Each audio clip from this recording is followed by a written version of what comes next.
off from the beginning.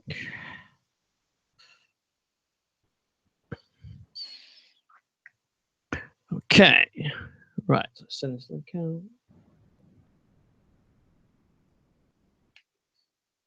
Still have to use. Let's try the Tweetium app. Still have copy and paste issues with Tweetium. It works sometimes. Yeah, in tablet mode, when it receives the focus, the on-screen keyboard comes up and then disappears again. I've seen that for the last few builds. Well, this is not on preview. This is release version. It's in tablet modes. Right. Let's see.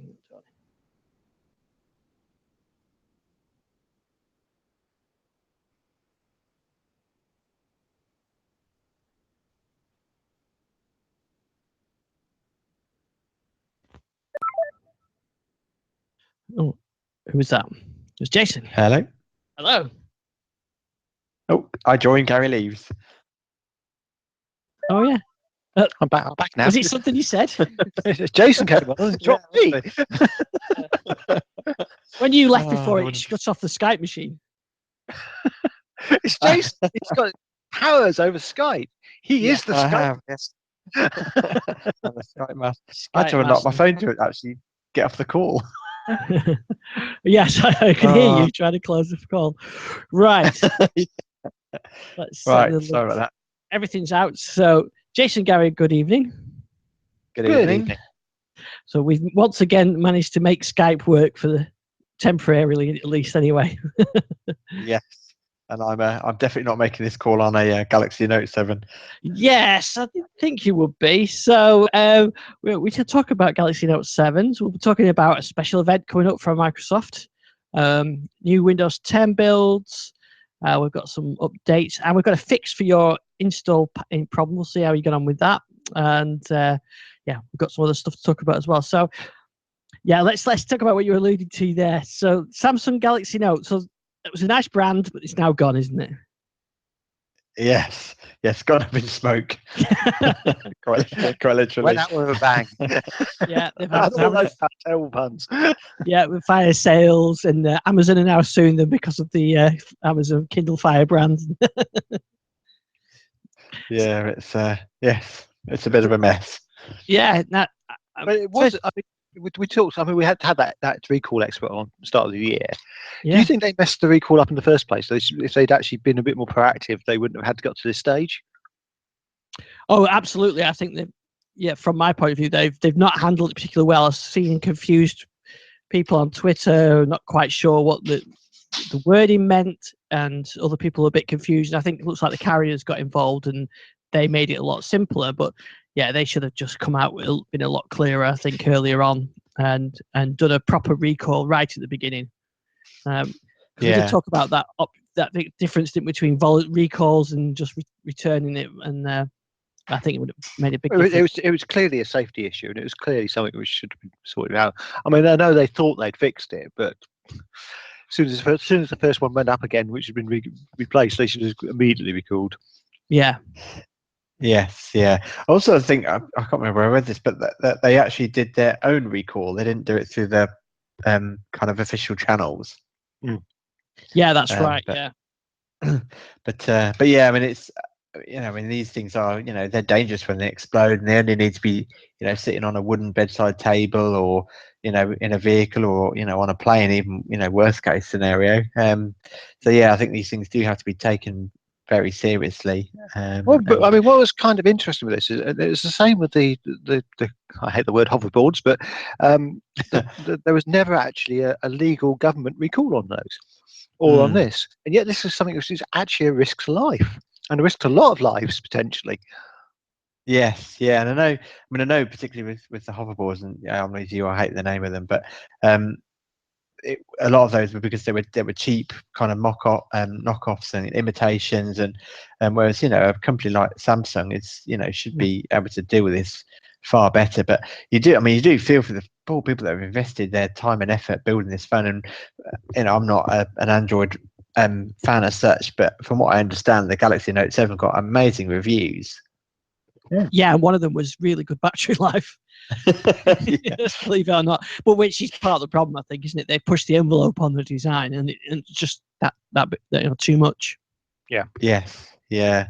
I was really interesting article on the Register, and they were saying how this could potentially hurt the kind of low end Android manufacturers, because they kind of rely on the fact that they kind of try and piggyback off Samsung's advertising to try and, Samsung gets people interested in Android, and maybe then people go into a store and are, find out the actual real cost of the device and think, oh no, I can't afford that. At which point the salesman goes, well, we've got this, this lower priced Android device that's, does everything that does all right, so it's not quite as fast, hasn't quite got the same camera, but it's more affordable. And that the lower end, the real kind of low sort of small price margin manufacturers really rely on kind of Samsung doing their marketing for them. Yeah, and it almost and just look at the situation we've ended up with now. You've got the iPhone 7, which is a nice phone, but it's very expensive, and it removes the headphone jack, and it's got a few other bits and things that some people don't like. They've got the Galaxy problem. You've got the Galaxy Note problem, really. You've got the Google Pixel replacing the Nexus brand, which was ours we talked about last week, which one of the best things about the Nexus brand was the good value for money. And so, there are other OEMs that could fill the void, but a couple of years ago we would have also been talking about Microsoft in there with or Nokia with their phones, willing to perhaps to come and take some profit for that those problems that Samsung have had. But that's not the case anymore either. No. It's interesting what you said there, actually, because you did something which a lot of people have been doing. You tainted the whole Galaxy brand with the Galaxy. Yes, I know. Yeah, and a lot of people are doing that, and I think the Galaxy brand is gone. I don't think they can use it again. You're absolutely right. I know some of the carriers are saying that it is already starting to, affect that brand as well. Because I was overheard a conversation in the office today of a few people talking about the phones, and they thought they may have one of the defective phones, but they had a Galaxy something, a mid-range Samsung Galaxy, and I said no, it's not. It's nothing to do with that. It's just this one particular model. And they said, I'm not sure I'm going to get another Samsung. So I think you're right. The Galaxy brand is an issue. I mean, certainly the Note. I guess that will be the last ever Note. But what happens with the Galaxy line, I'm not quite sure. It will affect it, and people do get confused between the Galaxy S7 and the Note, and despite them being very different. Yeah, I wonder what Samsung will actually do, because in theory, they've got a really good phone if they can cure the battery problem. So do they take that R&D and essentially launch a brand new phone with a brand new name, and but it's essentially the Galaxy Note 7 design with a fixed battery in it? Maybe, but they're going to have to do some serious testing out there, because they can't afford to have another phone have any sniff of a problem. I mean, already you were hearing sort of people saying about, I think there was a US story about a Samsung washing machine or whatever setting on fire, and totally unrelated, but it's people hear Samsung and problems with devices, and it can really affect a brand. Yes, yeah, no, definitely can. Did someone say Ratner? yeah, exactly. Yeah, I mean, but as you mentioned, Jason, it's perhaps it's an issue for Android. It's more likely to hit Android, despite there being equally good phones. I mean, we've talked about them on here, and the Pixel is a great looking phone by the looks of it. It could hurt Android in general, because Samsung have been the only one really making any money out of Android phones. Yeah, but it's interesting, because I said about the Galaxy brand being tainted. A lot of people think they bought a Galaxy phone. They don't think they bought an Android phone. Yes, Yeah. yes, you're right. Yeah, and the article I was reading on the Register was, basically saying that, Samsung is one of the only manufacturers up there with Apple that actually make good profit on their phones. Most people are just really very small margins, and are almost on the verge of selling devices at a loss.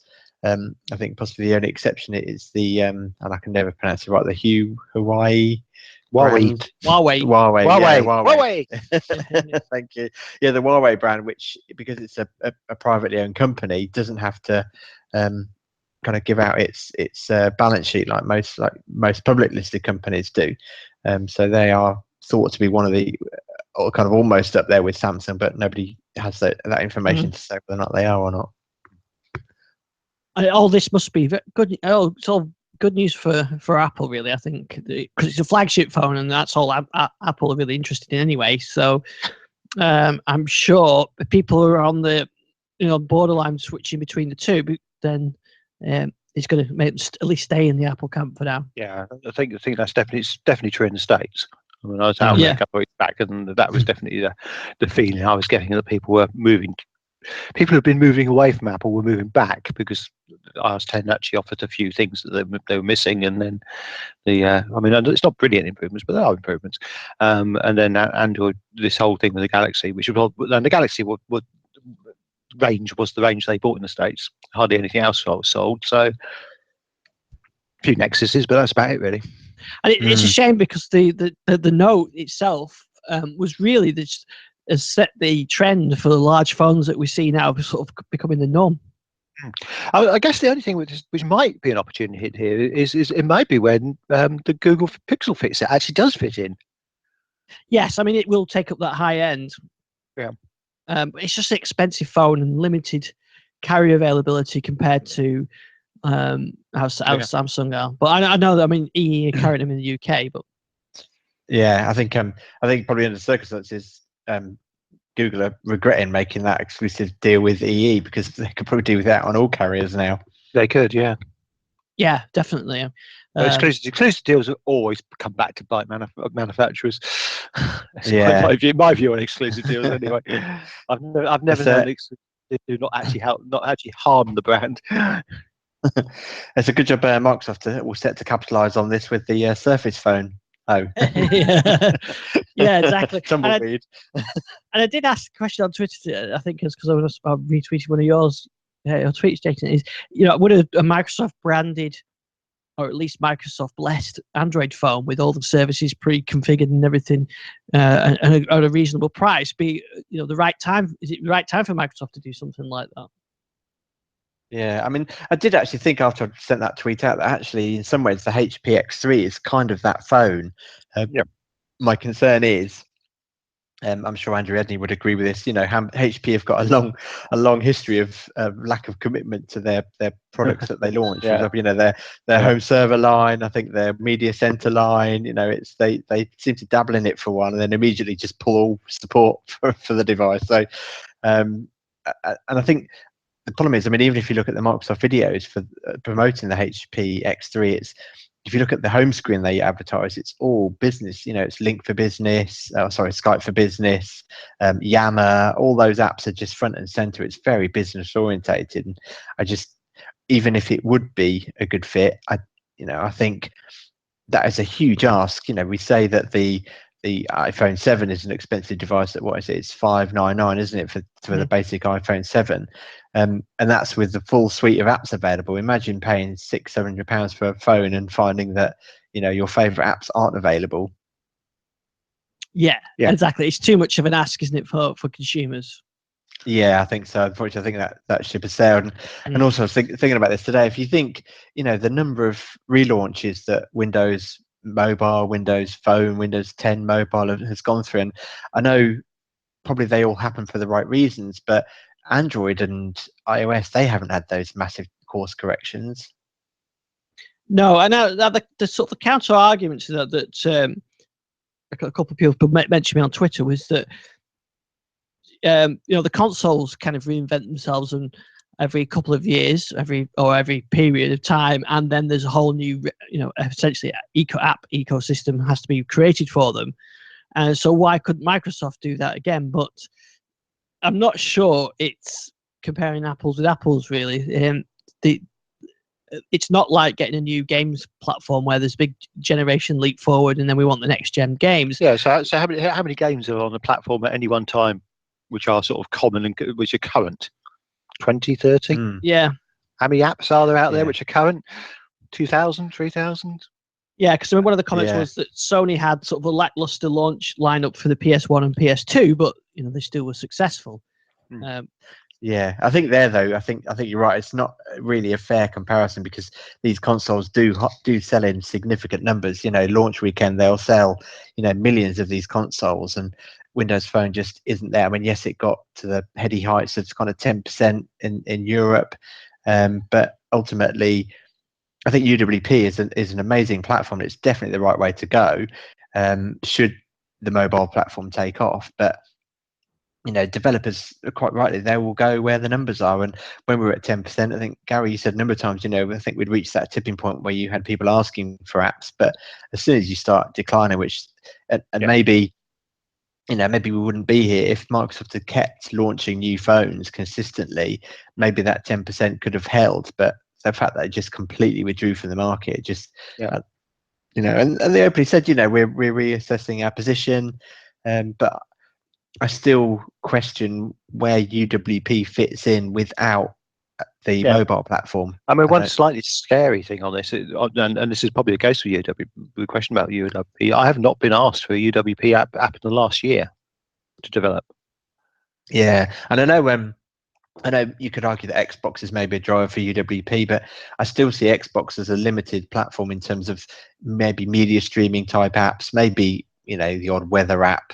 I guess you might want to listen to podcasts on there, but I don't really see it being a platform for kind of Pinterest or anything like that.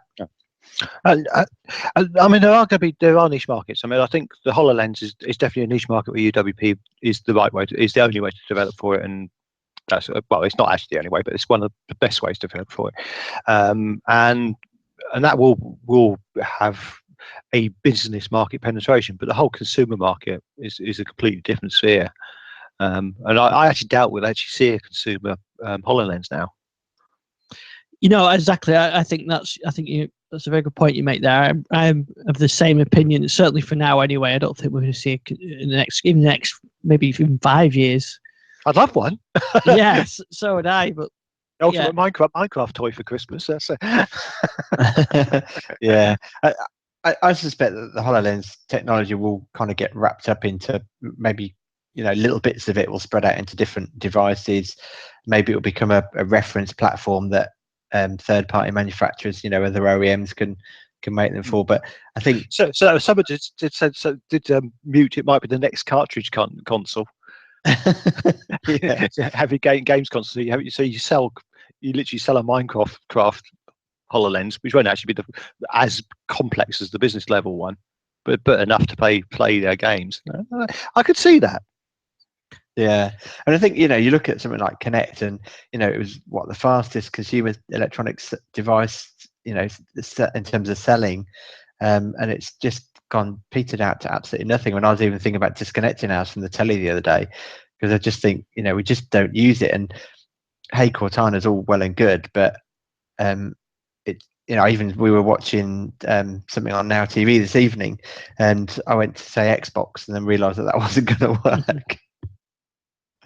But yeah, I just and Cortana's so slow to respond on the Xbox One. I know I'm in the preview program, so that might be something to do with it, but it's really slow. Yeah, and it's just something I don't really bother with. Although I've used it for Xbox Pause, that kind of things, but I haven't used it since Cortana's on there to do that. Really, I tend to just use the controller. I've always been really, even when I've had remotes and things, I still tend to use the controller, even with the delay of having to turn on a controller that's gone to sleep. Yes, yeah, absolutely. I mean, my son was quite impressed because at the weekend I used Cortana to set up a party chat and invite some people, and he was like, "Oh, that's quite cool." But sometimes like you say, you've got the controller in your hand, and it's become second nature. That's just the way you do it. Yeah, and I guess when I see how my kids use their Xbox, they just use the controller. There's no other way of they don't bother with any other way of interacting, and perhaps that's a good indication of the technology, how it gets used. I'm not, that they're the people, the next generation of kids using it, and they're not bothered, so they're just using they just like it as it is. Yeah, So yeah, so I hope Samsung can survive this. I'd like you say, I don't think the brand can. Samsung should be a big enough company to be able to, and I don't think it's certainly not going to have a massive impact on the Android brand. I don't think so. I don't think it's necessarily the opening for Windows Phone, even if there was a No. truly high-end device out there. No, definitely not. Now, there is. You talked about Surface Phone there. There's a Microsoft event, isn't there? October 26th. Is this it? Is this the launch of the Surface Phone? There seems to be a lot of talk about a Surface keyboard. I don't know about a Surface Phone. Well, that's definitely coming because that's and there might be a Surface all-in-one. Yeah. Yes. Actually, I don't know if any of you watched The Flash. Yes. Well, son Is loves that. Yeah, is that the Surface all-in-one being in disguise for the last 2 series? Oh, well, the one on the desk that they use, yeah. Yeah, have you seen, that looks just like a Surface Pro 3 or Surface Pro 4 blown up into a big 24-inch screen. Yeah, 'cause it's very square, isn't it? Yeah. Yes. It's got the kind of square edges of a Surface. Yeah, maybe So it is. if it does turn out to be, you heard it here first. yeah, first, yeah. It would be funny if their prototype designs were just been on TV for the last 2 years. Yeah, wouldn't it? So this is the event that Microsoft sent the invites out, and there's going to be a live stream on October 26th, 10 a.m. Eastern time. What's that going over here? You probably know better than me. That's going to be 10 a.m. It's going to be 3 o'clock. Oh, that's nice. That's a nice early start then, isn't it? That's good. Yeah. That's better than 6 o'clock ones. I'm always travelling when those evening ones are on. I'm trying to remember when the clocks change, but I don't think that's. I think it's the weekend after that. Yeah. So there's always a week difference. There's a week between the UK and the US when we went out, and when we end up 6 hours different rather than 5 hours difference. Yeah. So it might be 4 o'clock, but anyway, it'll still be an early start. Yeah. Now Microsoft haven't said anything about what that's going to be on show. They just said, join us to see what's next for Windows 10. So what do you think? So you say Surface keyboard? That's one of the leaks. Yeah, I think that probably goes along with the Surface all-in-one. I guess I'd imagine it's probably going to have a touch screen. I kind of wonder whether or not it will be a shrunk-down version of the Surface Hub, perhaps. Yep, or I don't know. I mean, is there a market for something like that from Microsoft? Yeah, it's interesting. As long-term listeners know, I had the HP Touch Smart. Now sadly no longer with us. That lasts so long. My Touch Smart's still going. But but I mean, the all-in-one market is big, but it's also quite well served.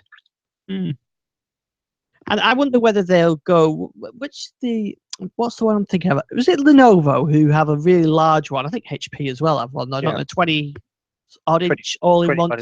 Yeah, 24-inch ones. Yeah, with a battery but it's only a short.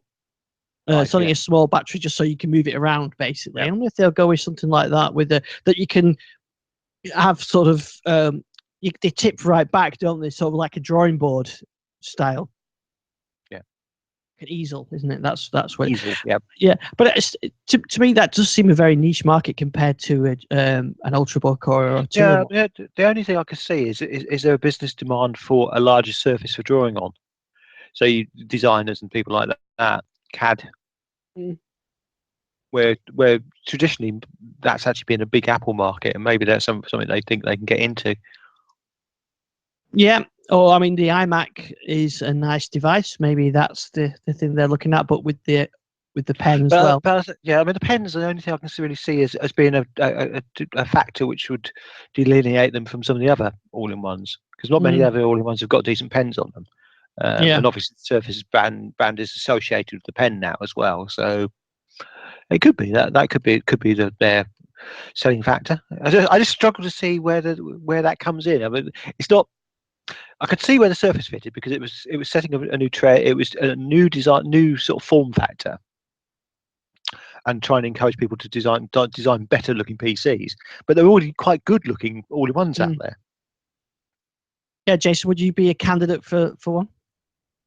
No, I mean we've still got a desktop PC, but really we've moved away from desktop computer. And I've got my, a Surface Pro 3. My wife's got a Surface Pro 2. There's we've got iPad. So yeah, I'd say we just completely moved away from it. I really couldn't see us investing in a new machine. No, and so if you don't, you wouldn't be one. I wouldn't. I would be the kind of person who would have had one in the past, but no, I would just stick with the Surface. I don't have anywhere to put a desktop type machine, even one like a touchscreen one with the pen or anything. So yeah, it just seemed to be a very small niche, but maybe that's okay for them. There's a good margin on them, and that niche fits it. Yeah. Like Yeah, with the Surface Hub. Yeah, if they can penetrate a particular market, I mean, the CAD CAM market is huge, Mm. but it's niche, but it's huge. And they look for quality. So the idea of a Surface drawing board, effectively, I can Yeah. see that. Yeah, it's maybe like you said, an area that they could go in. It's and with good profit margins and Yeah. high ends, and it just seems it's not a device that I would choose. Do you think we'll see a Surface Pro 5? I mean, there's certainly been rumours but that wasn't rumoured to be till next year now. Yeah. So I can't really see Yeah. that being this launched unless they're going to pre-announce it, because Microsoft getting into pre-announcing things at the moment. Yeah, I wonder whether or not there might be a slightly refreshed Surface Pro 4, like a Surface Pro 4.1. Yeah, that's possible. Yeah, maybe. Yeah, what about the Surface 3? Because that's getting a bit long in the tooth now. Yeah, Isn't it is getting very long too. I could say a Surface 4 potentially, filling that market. Do you think there's a need for the Surface? I don't 3 actually or 4 though. I don't, and I think that I really do think this has been the last generation, if they do have one, because there's so many competitors out there now, and there's so many good competitors out there now. Yeah, I just think they'd be better off focusing on the Surface Book 2 and Surface Pro 5 and maybe potentially a Windows 10 mobile version of a Surface, like a Surface tablet, a true appliance device rather than an Intel-based one. The Continuum. Now, of course, in the yes, yeah. In the release, they don't actually mention hardware. They see what's next for Windows 10. So it doesn't necessarily mean there'll be even any new hardware there. It could just talking about what we're seeing in these. But there have been a lot of rumours of them actually showing OEM devices this time, and as a sort of I guess what they were pre-Christmas event. Yeah, because they did that before, didn't they? I can't remember when it was now. Was it around this time last year? I think they had an OEM type. They did, yeah. I think you're right. Yeah, maybe one of the Intel conferences or something like that in China or something like that. Yeah, it rings a bell. Remember, it was a man with a pork pie hat, wasn't it, that doing them? Brian Roper. Yes, that's the guy. Yes, yeah. So they've definitely done an event like this before, and there wasn't any. I think there might have been Surface devices there at the back of the room, but it was purely, and obviously there have been a lot of devices launched from Lenovo and Asus and Acer, so it could just purely be about promoting partners. Yeah, I mean, absolutely right. I think that's more like we can see it. There's some really nice partner devices out there, the Dells and the Acers and so on. So yeah, they could be highlighting those, and perhaps the strong point of Windows is the really wide range of hardware that's out there to suit whatever your particular requirements are. Yeah, absolutely. Yeah, because the other thing which I don't think we really talked about that came out of the Ignite conference was the feature of Continuum, with an actual a different start menu on the screen for when you're in Continuum mode, and also overlapping windows, which is obviously what traditionally that doesn't sound like anything new for Windows, but Continuum at the moment is just full screen apps, isn't it? So yeah, it is. Yeah, so it's Continuum is becoming grown up. Yes, yeah. So I was going to say, Jason, I've been hearing the Continuum brand used a lot recently within Microsoft. I'm just wondering if they actually might come up with Continuum devices. Yeah, I mean, there's the potential of the sort of the laptop dock, isn't there, that HP have got? A Continuum laptop dock, maybe. Yeah, I think that's the next dock, was it? Is that the one that was the Kickstarter for? Yeah. Are those devices shipped now? The next stock has, isn't it? Yeah. It has, Yeah. yeah. Because Richard was last week was saying in the chat room was saying he was expecting to get his. Oh, this week. that's right. Yeah. I did say he needed to come on and give us a review, but he's disappeared tonight. So He's not on there tonight. Yeah. So we'll have to find out if he's got it. Yeah. yeah, maybe Um, that's why he's not on the chat. He's too busy playing with his next dog. I was trying to get the Flash player to work or something. Yeah, but it's yeah, it's a very there's a lot of opportunities and still out there for Microsoft. It's just the focus, it all seems to be business at the moment, doesn't it? It does. Yeah. Yeah, definitely. So what else did we have? I wanted to mention. Yeah, so that's the October event. Now we did get a new build last week, 14942. Anybody tried that? Yep. I haven't. No. Oh yeah. Well, I need to hand over my insider stripes, don't I? Yeah. There's a new feature. Yes. Yes, there was actually a new feature, and that is you can hide the apps list on the start menu. So you click start currently, and you've got the apps list and most used down on the left hand side. So, ticking the hide option just has the tiles up to the edge almost. You've still got the little icons for the user and File Explorer, power, and settings. It looks remarkably like something I used to have. Windows 8, was that the one? Yeah, exactly. Yeah, I thought straight away. At first, when I read the release notes, I thought, that seems pointless. But then, when I put it on my Surface Pro 3 and enabled the setting, actually, I could see the point of it, and I could see why they've done it. Yeah, that's the same view you get if you set the start menu to, or the start experience to full screen, isn't it? Because that's what I get on my Surface Pro 3. Yeah, that the all apps is kind of collapsed by default. Yeah, that's right. Yeah, it's exactly like that, but with the smaller sized one. I thought it actually looked quite good. I was I was skeptical when I read the notes, but then when I was playing with it, I thought actually I could see why you would do that. And you have a very nice clean start menu with just the apps that you need pinned there. So I can imagine it appeals to some people. Yeah, it also actually looks very much like the Continuum start menu. It does very much like that. Yeah. The other changes were fairly minor. There was like new icons. There's an underhood change which I want to come back to because that was quite interesting. But did you see the new Photos app? The changes to the Photos app. Yeah, I'm not sure about the new Photos app. That is a flashback, isn't it? To it's really to Windows 8. It is. It's got rid of the hamburger menu. And someone's eating the hamburger. Yeah, exactly. Someone's eating the hamburger. Yeah, and you've got the pivot across the top. In fact, it's like Windows Media Center, the pivot, isn't it? It's exactly like it is. that. It is. It's so much like. I mean, I'm not sure about it. I like it a lot actually because it's very familiar and that's how I'm used to it. But it's not Windows 10 as we know it.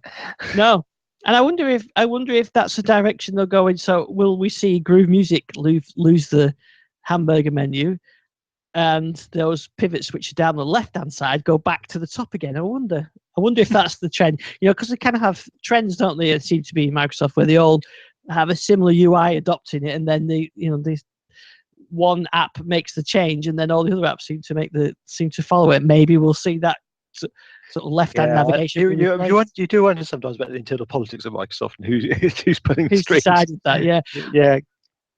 I like that. I like the new app actually, but I don't think it's gone out to non-insiders, has it? I'm not actually checked, but it's only for. I think you have to be on the.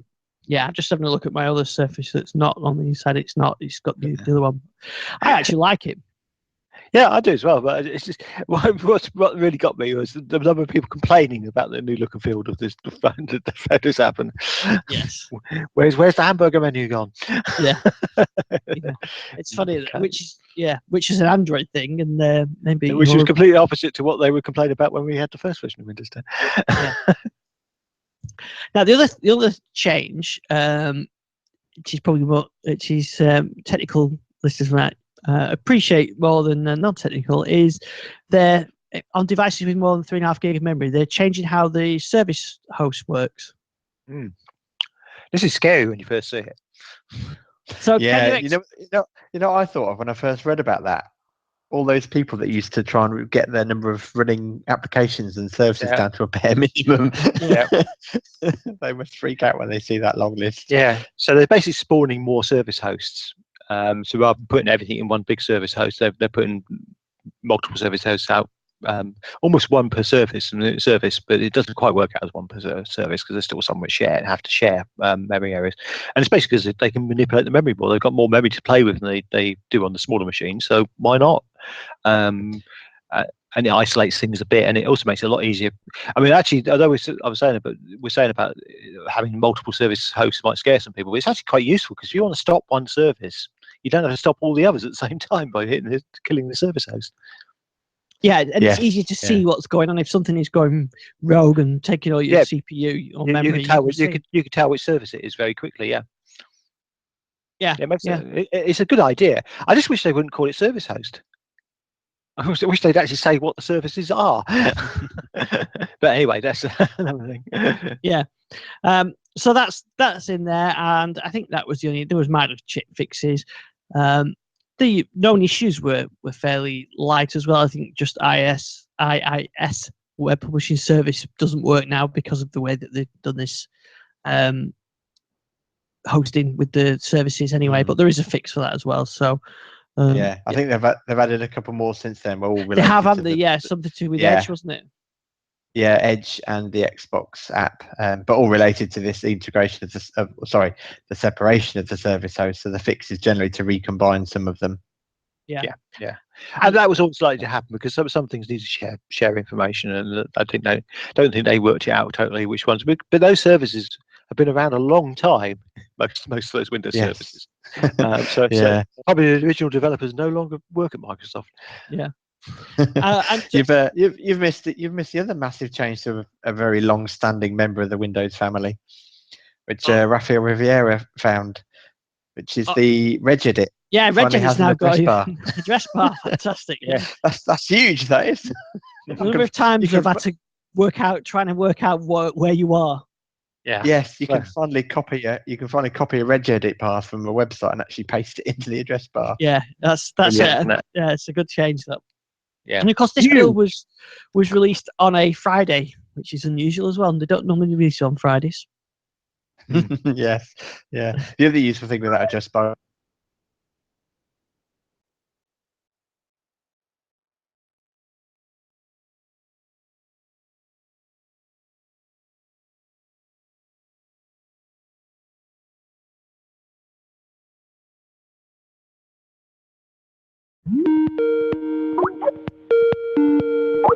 Which one it is? There we go. We're back in. regedit. There's a word you wouldn't normally associate with a drinking game. Yeah, that's it. Yeah. And just to breaking news, there's no build today. Hooray! Donna's just said there's no build today. Yes. Which, of course, if you listen to this on the podcast and this is Thursday, there may well be a build today. There's no build Tuesday. Yeah, no build Tuesday. Now it's been quite a while since a mobile build, so that must be 2-3 weeks now. Yeah. Which I'm sure everyone's freaking out about, thinking that's the end of Windows 10 Mobile. They're not releasing builds for anymore. Where's our builds gone? Now there was something else you were just going to mention, and I cut you off. Then I just forgot what it was.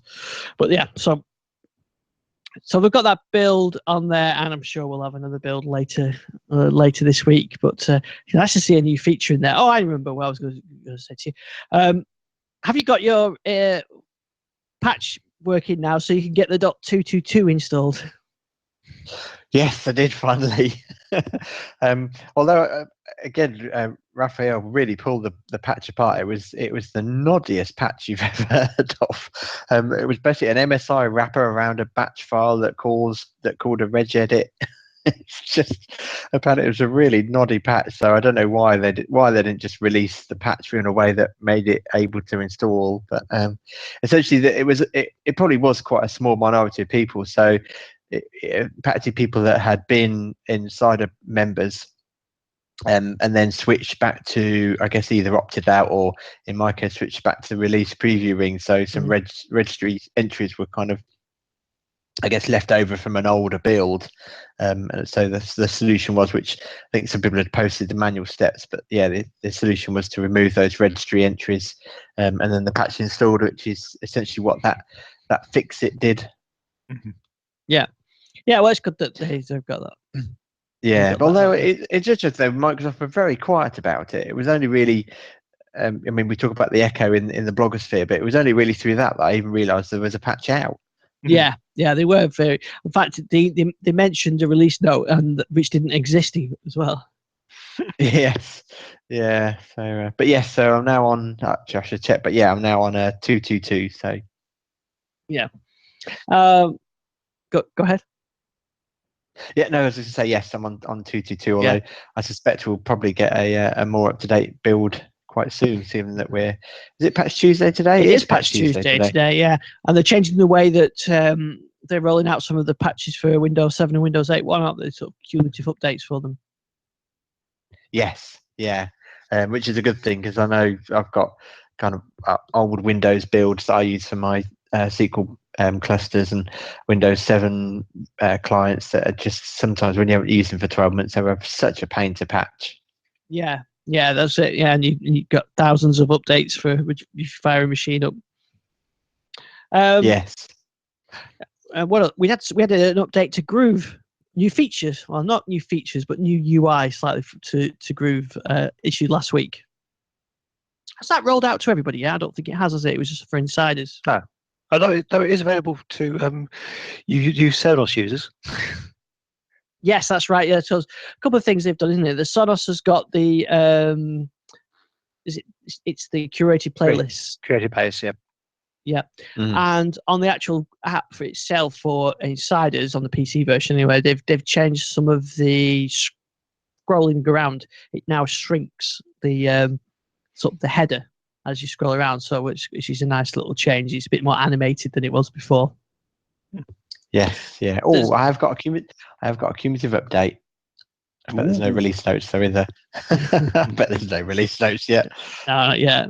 The fact Microsoft did a good job. To Windows 10.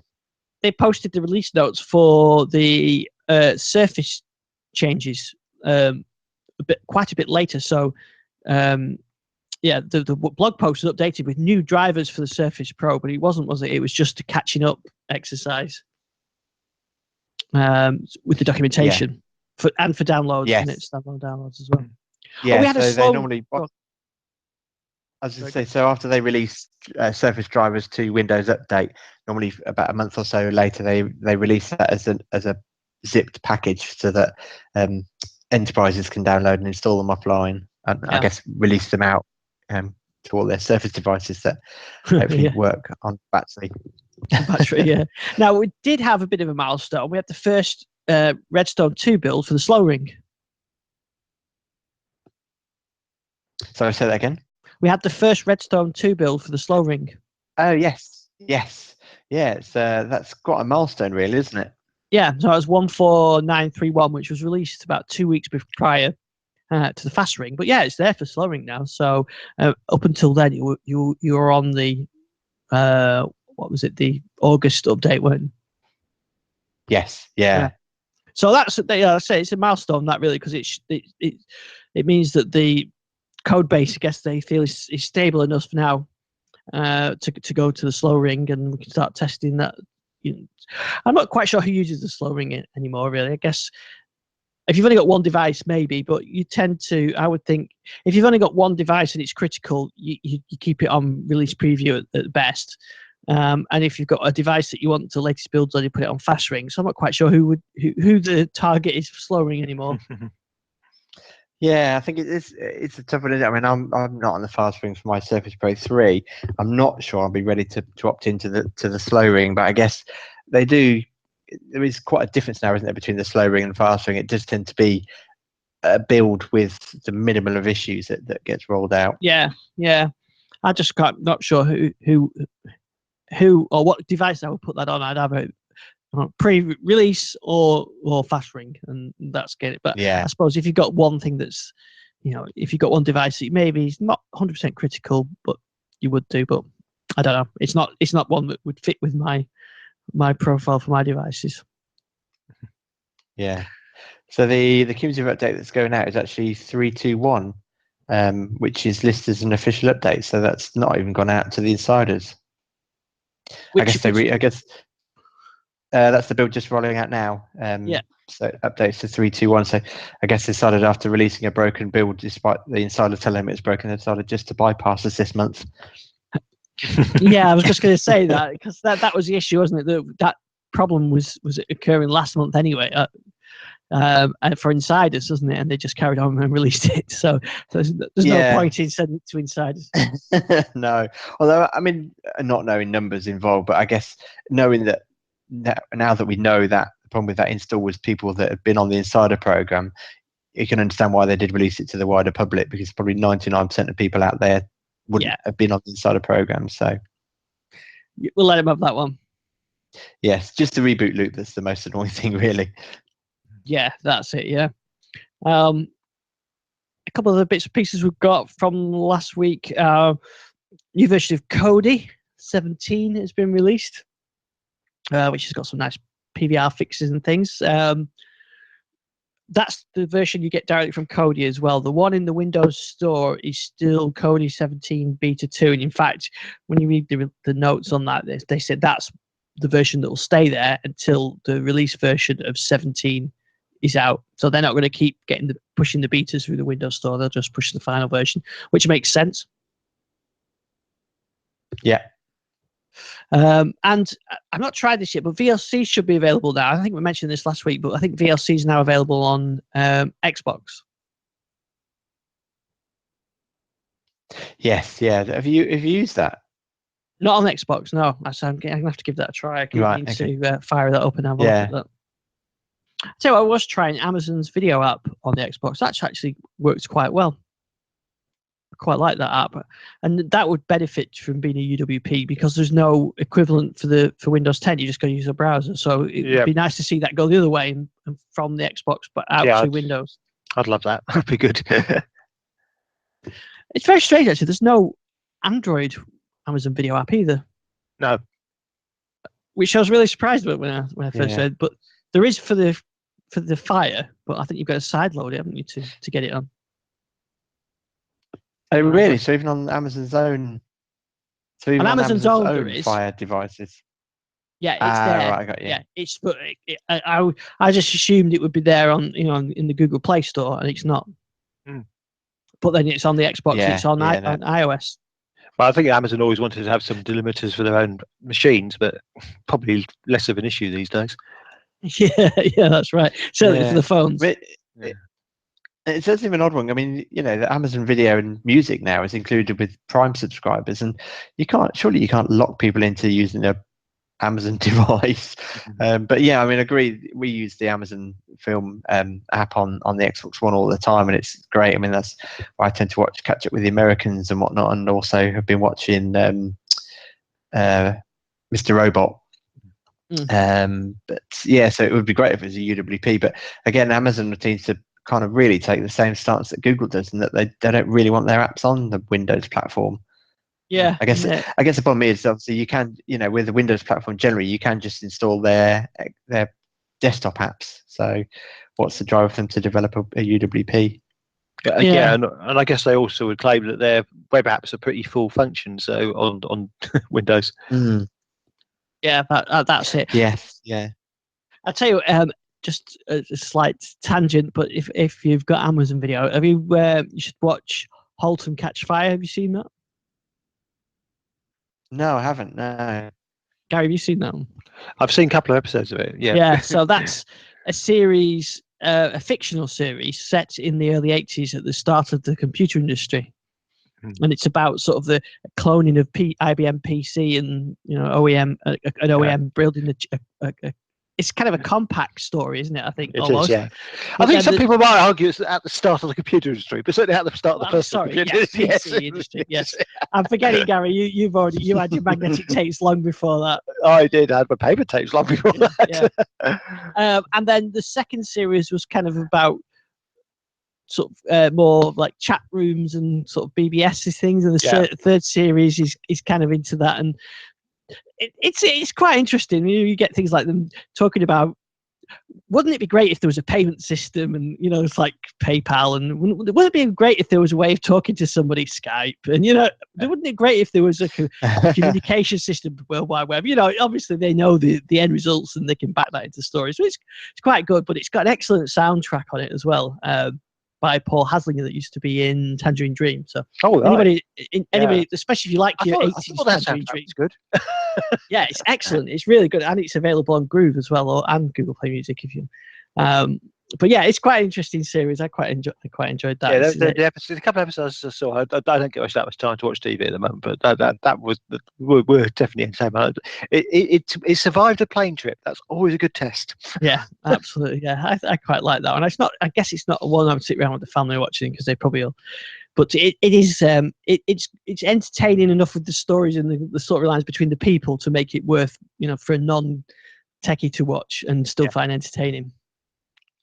Good. Well, it must be, because it's gone to 4th series, isn't it? Yes, I think so. Yeah. It's got a very Steve Jobs like character in there, but sort of a flawed genius in some respects. But it's good. I quite enjoyed it. It's one of the few that and Mr. Robot is one of the Mr. Robot particularly is one of the few things that actually has computers that actually seem to be like computers you recognize when you're on TV, as opposed to this beeping thing with scrolling text everywhere that you see on most other shows. That's always my pet hates. I just laugh at those. You see somebody hacking on a laptop or something like that on a modern show. They're never realistic, are they? No. Right, so I think that's all the stories that we've got for this week. We should be back next week at our usual time. And I've got a very nice big Acer Predator laptop here to review. The gaming one. My kids are dying for me to unbox it. Just not had time, so I should maybe have to talk about that next week. Make sure you put Forza Horizon 3 on there. See how that runs. Yeah, is there a demo of that? Or... There was a demo. I don't know if it's still available. Yeah. But I don't know if that was just out on Xbox. But yeah, you have to buy the game so you can get your Drivatar driving a bit better than it was the other day. Yeah, then that's the frustrating thing, isn't it? If I buy that game, that's the only laptop that I've got that would be able to run it. But I do want the game for the Xbox. But you have to buy them separately. Yeah. No, you don't. Do you? Not for. No, it's an Xbox Anywhere title. Oh, right. Of course, yeah. So if I get, so that's an excuse why I need to get it now. Well done, Jason. Absolutely, yeah. Yeah. Oh, that's just a reason. Yeah, that's just solved that problem now. That's the reason why I need to get the game now. So if I get that through the Xbox Store, and then I can then just install it through Windows Store. Yeah, or just buy it through the Windows Store and the reverse happens. Right. Well, there you go. That's. I'll be testing that this week then. Yep. Yeah. Right. So get your Drivatar trained. Yeah. Well, I'll soon. I'll watch out for you running me off the road, which is what usually happens. Wait for me to get on the road. That's the killer. Yeah. You're right. Your probably avatar is probably safe and more work. Yeah. It's just when you're actually on there, isn't it, Gary, that we need to. Yeah.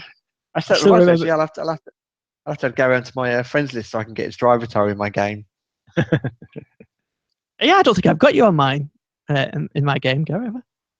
I don't know. Actually, probably not. We'll have to sort that out. We'll have to sort that out. We do need to sort that out because I have run into Jason's car many times. We need a TDL Forza Horizon 3 event. Oh, that sounds good. Yeah, maybe TDL versus Entertainment 2.0. Yes, all three of us against Jason, against Josh, because that'd be to beat. Yeah, because you remember I've seen what Gary's simulation driving was like when we were in CS. Yes, it wasn't good. So, Gary, where can we find you? Keep up to date with your at Gary with two R's WMA on Skype, or also Fascinating Tech, and we've got the next issue coming out in a few weeks' time. You said Skype there, but I'm assuming you meant Twitter. I read Twitter. I said, "Well, yeah, give me a Skype as well." So I did read Twitter. Yes.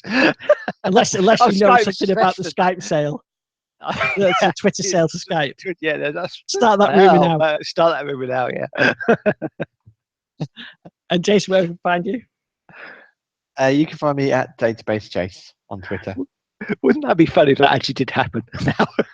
There's a lot of exclusives tonight. Yeah. Skype buys Twitter. You heard it all here first. The Skype Messenger Twitter is now Skype Messenger. And that'll make it even more confusing when you don't know how to end your tweet. Or which device your tweet's going to come out on. Yeah, exactly. Yeah. So we should be back next week, usual time. So thanks to everybody that's joined us live and everybody that joins us on the podcast. So we'll see you next week. Take care, everyone. Yep. Bye.